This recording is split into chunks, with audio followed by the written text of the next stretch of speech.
How do I recruit leaders into my network marketing business? You know, this is a question that at some point or another, everybody that's in network marketing is asking themselves. And sometimes the answer is not obvious. It's what's required in order for you to have a major network marketing business is you got to have great leaders in your network marketing company, in your business. And when I got started in the business, I came out of a really traditional corporate America background. I had built a very successful real estate investment and development company.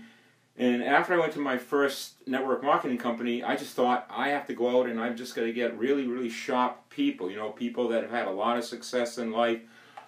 Maybe they've owned businesses, people that have been, titans of corporate America. They've been big sales professionals, marketing professionals. But here's what I found out. It was really difficult, and it didn't work. I went out and I started talking to these people that were really doing well at whatever they had going on in life, or maybe they had been doing well, and I'm running ads, and I'm looking for resumes, and I'm like batting zero. I'm not getting any big results. So what I did is I got proper knowledge, and I began to understand that if you want to build a successful business in network marketing, you've got to play the law of averages into the law of high numbers. So what I'm going to do on our video presentation today on my whiteboard is I'm going to just give you a couple of good concepts. And I can tell you something, they work. This is not my theory.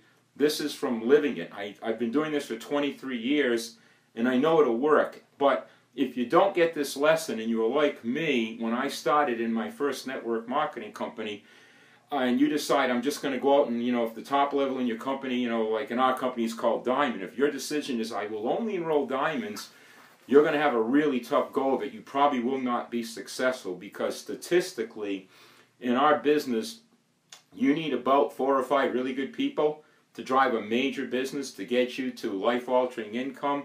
But statistically, you're probably not going to enroll those people. That's really important, okay? It's to understand that this is the way it's going to work. The first thing I want to show you is what I call the funnel in the bucket approach. And we'll make a diagram here. And this is a funnel right here. And this funnel is dropping down into a bucket. Here's my artwork. And inside this funnel, you are putting in a lot of people. And as you notice, at the top, there's many people that are coming into your funnel. These are all the people that you're getting information to about your company, about your products. And you've got to really fill this funnel up because as they come in, a lot of people are just not going to continue to move down. You see it gets narrower and narrower at the bottom of the funnel. And what will happen is the majority of these people that you're putting into the funnel, you're only going to get a minority that are going to drop into the bucket. And what is the bucket? This is your MLM business. Here's your business right there. And inside of that bucket, you're going to have your new customers and your new distributors coming in from the funnel. And once they get inside this bucket, okay, a lot of them are going to do a little, some are going to do a lot, some are going to do nothing, but settling in the bucket is you're going to have your leaders. You will have your leaders. So that's one concept that's really important to understand. You've got to fill up this funnel. You've got to have a lot of people in here that you do not really prejudice, all right? And as that happens, the ones that are going to get it, they're going to come in. Like for myself and Pam, as recruiters now for decades, we don't ever do the hard enrollments. What we do is we share information. We don't prejudge people. And the ones that are going to get it, get it. The ones that are come in and do nothing, they're going to come in and do nothing. The ones that are going to seek assistance, they're going to seek assistance and support. The ones that are going to go on to build a major business, they're going to go on to build a major business. It's just the way it is. All we are is highly paid tour guides, and at leadership, we will provide the support as required and as people ask us for that support. Now, how do you know if you are actually enrolling a leader into your business? Okay, I'm going to show that to you right now. I'm going to make a pyramid, and this is not meant to judge people. I'm just going to show you what our experience has been. At the top of the pyramid, I'm putting 3%. Kind of in the middle here, I'm putting 27%. And then on the bottom 3/4, I'm putting 70%. These are people. 3% are life's highest achievers. I built a huge business. I've made millions of dollars doing that. I'm the top salesperson at selling my widgets all over the world. I'm somebody that's been an icon of corporate America. You know, I ran a division with 5 million people in it, and on and on and on and on. Life's highest achievers. Now, you're probably watching this video saying, that's it, Paul. Those are the individuals that we would like to bring into our network marketing company. Nay, nay. That's not necessarily true. Now, my experience with life's highest achievers is a couple of things. Number one, they do it their way. They're self-made for a reason. They are very slow and reluctant to take any kind of directions or any type of coaching from you. Therefore, because they decide to do it their way, they typically are going to get really stalled out. Like I did in the beginning when I decided I'm only going to sign up diamonds. Secondly, life's highest achievers tend to be very much often in their ego and have a really, really difficult time not giving themselves the credit. We're in a business where we have to edify people that are doing stuff right.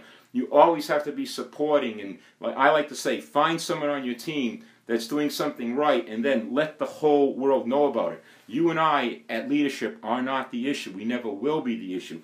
The day we begin to think that, you know, we're the issue, it's me, it's my ego, that's the day when your business will spiral out of control. Or if you keep that attitude going, you'll have an extremely difficult time ever building a major organization.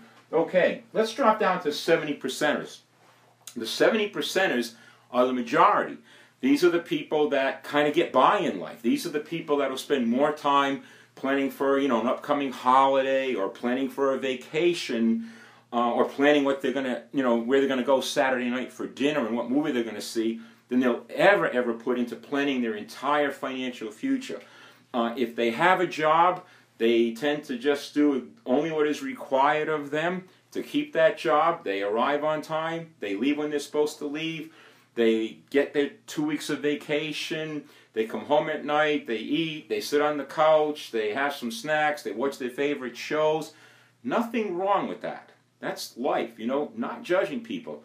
My only point I want to make is those people are not available to help you build your network marketing company. So can you have a 70%er that takes off and really gets going in the business? You can. There's a certain percentage of 70%ers that can do that, but usually what happens is they've got to get involved in some personal development. Something has to give. They have to kind of reframe their brain in terms of, you know, how they see life. And if they start to do that, some of these 70%ers can move into this category. This is your core group here. I call them 27%ers.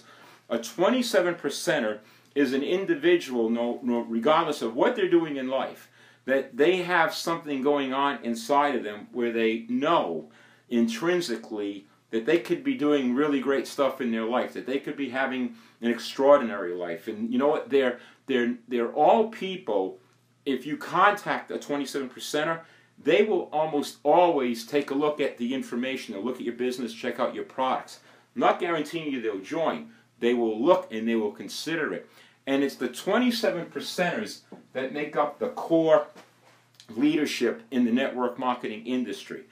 I have a theory on how you can identify a 27%er. Now, it's not always the case, but usually, if you ask a person, how old were you when you started to first making income? You know, what was that little business that you ran? You know, did you shovel snow? Did you have a paper route? Were you a babysitter? I mean, the list will go on and on and on. Usually, a 27%er at a very early age has started doing something to make money. You know, my story was when I was 7 and 8 years old, I had a thriving bottle redemption business at the beach where my mom had a cottage. You know, I'd collect all these bottles and I'd wash them and I'd bring them to the grocery store, and you know, I'd make a little money every week from my bottle business. And in the winters, I had a snow shoveling business. You know, that's what I did to make money, and I always had something entrepreneurial going on. So, you know, when you have people like that, now you're doing business with a 27%er.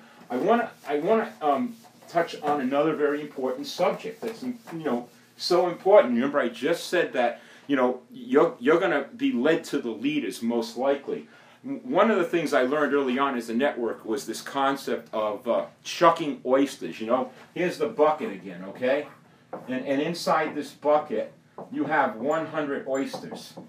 And you're looking for the pearls in those oysters. So out of 100 oysters, let's say there are 2 or 3 pearls. Okay? The top pin in your company is called a diamond. Let's say there are 2 or 3 diamonds.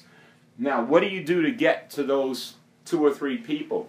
You've got to shuck the oyster. You might cut your hand, nick your fingers, but the only way to get to them is you've got to expose these 100 oysters to find out where the pearls are. And remember something, you're only going to have, let's say of 100 shells that you open, you're only going to have 2 or 3 that are going to be pearls. And that's not even to say that, you know, these people will even jump in and do something, but if they do, you've got people that could really take off and build a business. But remember, it's not about who you know. It's not about your bucket of oysters. It's about everyone else's bucket of oysters that you bring in. Example for me, I signed up a guy in my first network marketing company, super guy, but kind of complacent, probably a 70%er, you know, didn't do a lot, showed up at some meetings, did a little. And one night he brought his 18-year-old son, who was named Jimmy. Came to the meeting. Jimmy was working as a janitor at Sears. He wasn't a highly motivated guy. He decided he wanted to sign up in the business. He put a list together, and he contacted a guy that lived in my neighboring state, which was Connecticut, and sent him information. And then, you know, typically what we would do in these early years is, you know, we didn't have internet, we didn't have faxing, really, we didn't have anything. So we'd go meet him, and he didn't even want to go meet the guy, but he led me to this guy. So I went and I met this guy, and, you know, I was young, I was struggling, and I was just, you know, hunting down anyone I possibly could that would get interested in my business. And when I met this young man, he got interested right away in our business. And over the course of the next 3 or 4 months, he really put me in front of huge, huge numbers of people. And then by my 5th or 6th month of working with him, here I was struggling in my business, you know, trying to make like $1,000, $1,500 a month. But just his team alone, I'm over $5,000 in income. So what's the point? The point is that I found somebody who led me to a pearl. You know, one of my friends in the network marketing world is named Artie, and Artie was just recognized as being the number 12 all-time biggest earner in network marketing. He's earned $35 million as a network marketer. And I got to tell you something, he's probably not on anybody's top list. If you're watching this video saying, I need the sharpest men and women, they've got to have the big corporate background, business background, big sales and marketing background, he's probably not.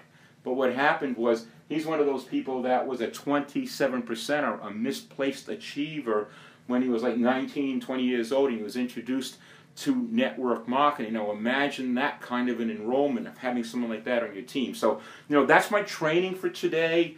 I hope you save this video, share it with people on your team, because it's just a fact that you can really succeed and build a major, major team. If you get some of these concepts down, they'll really drive your business big time. So this is Paul Kenny from Pam and Paul Worldwide, and make it a great day, because as always, you deserve it. Bye for now.